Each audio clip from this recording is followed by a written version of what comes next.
Hi everyone, I'm Danielle Byington, and in this video we're going to be covering book 22 from Homer's Iliad. Now, most translations title book 22 as something like the death of Hector. That is the main theme of this book. And as you see in this painting, it's going to be Achilles who slays Hector, just like you've probably seen coming from most of the text. Now, early on, beginning with about line 31, oops, sorry, you have King Priam. Remember, this is Hector's father, the king of Troy. King Priam is watching his son Hector, who's standing alone in the straits outside the city walls. And Hector has some intention to approach Achilles, but it's because he doesn't think he is alone. We're going to get to that in just a moment. However, when you have Priam seeing that, he goes on for about 60 lines describing how he wishes his son would not do that, how he knows that his son will be murdered by Achilles. You then have his mother, Hecuba, the queen of Troy. She also mourns for her son not to confront him. She knows that it's going to be his death. And this part might sound strange to us, but the exposing of the breast is a recurring sort of thing, a maternal sort of symbol in ancient literature. It says that she stands at the city walls and in this desperation exposes her breast to suggest, like, I didn't nurse you and raise you just so you could go out and stupidly die at the hands of someone like Achilles, where death is pretty certain. Now, moving on all the way to lines approximately 270 through 275. This is the part I said I was going to come back to.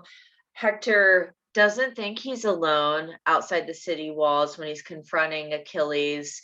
He thinks that Deiphobus is with him, and it's not really him. Deiphobus is another Trojan, another prince of Troy. It is Athena in disguise. Remember, Athena hates the Trojans because if you go all the way back to the judgment of Paris, she was one of the three goddesses fighting for the title of who's the fairest of all. She was not chosen, and so, like Hera, she hates the Trojans. So she doesn't mind at all to put Hector in danger by disguising herself. And since she's a goddess, she can just, change her appearance.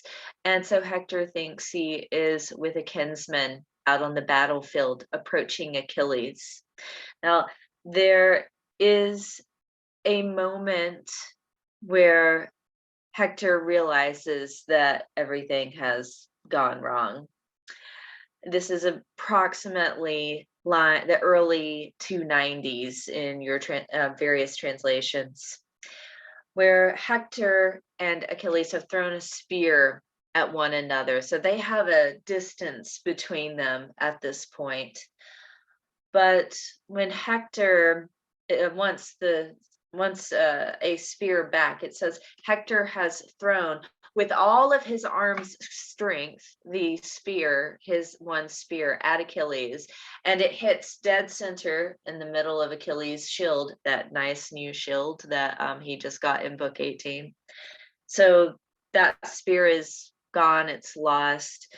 It says Hector looks to his kinsman he believes is there with him for another spear in reserve, but no one is there. It's as if he had vanished.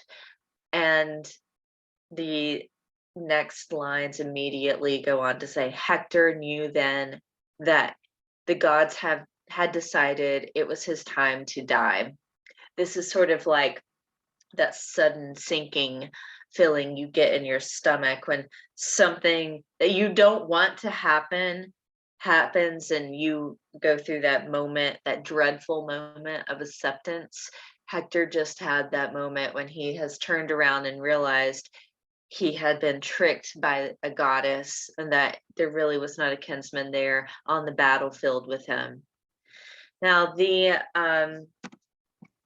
a murder of Hector by Achilles happens because if you remember back in book 18, Hector had taken Achilles' armor, excuse me, and he managed to do that because Achilles' best friend, Patroclus, had gone into the battlefield wearing Achilles' armor to approach Hector because he wanted to impress his best friend, Achilles. And Hector killed him, not realizing it was not Achilles, not realizing that it was in fact Patroclus. And so Hector has taken this armor and to continue disgracing Achilles is wearing it. The thing is that since Achilles once owned that armor, he knows what the vulnerabilities are. And so he knows, as the text describes, most translations use words like collarbone and neck bone. It says that he knew the vulnerable spot was between the helmet and the breastplate, where the collarbone holds up the neck bone. So right there at your sternal notch. And so Achilles stabs Hector right there in that spot with his spear. But it says that it only stabbed him enough so that he's going to bleed to death. It says it did not slash the windpipe. And so Hector speaks these final words.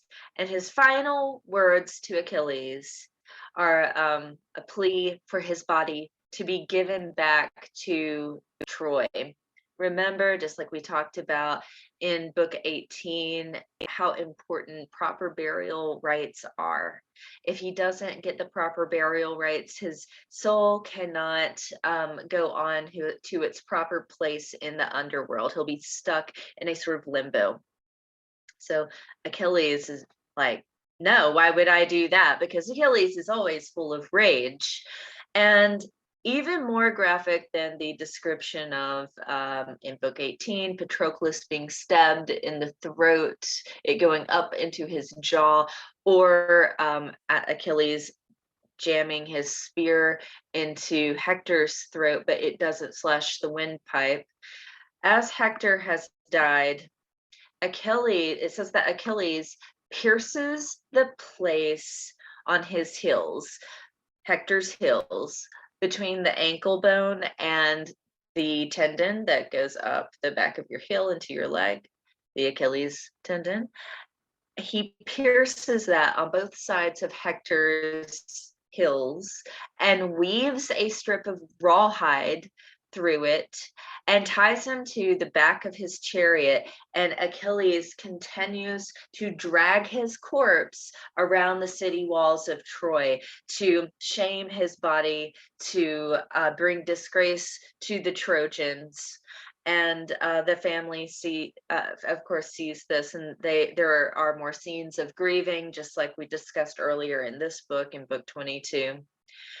His abuse of the corpse, even though he keeps doing it, of course it happens and it is graphic. However, Apollo feels bad for Hector that this has happened and feels bad for the Trojans and doesn't think that his corpse should be disgraced like this, should be abused in this way. And so Apollo uses his godlike powers to protect Hector's corpse from tearing or becoming damaged in any way as Achilles drags him around the city walls. Now, that is all for book 22.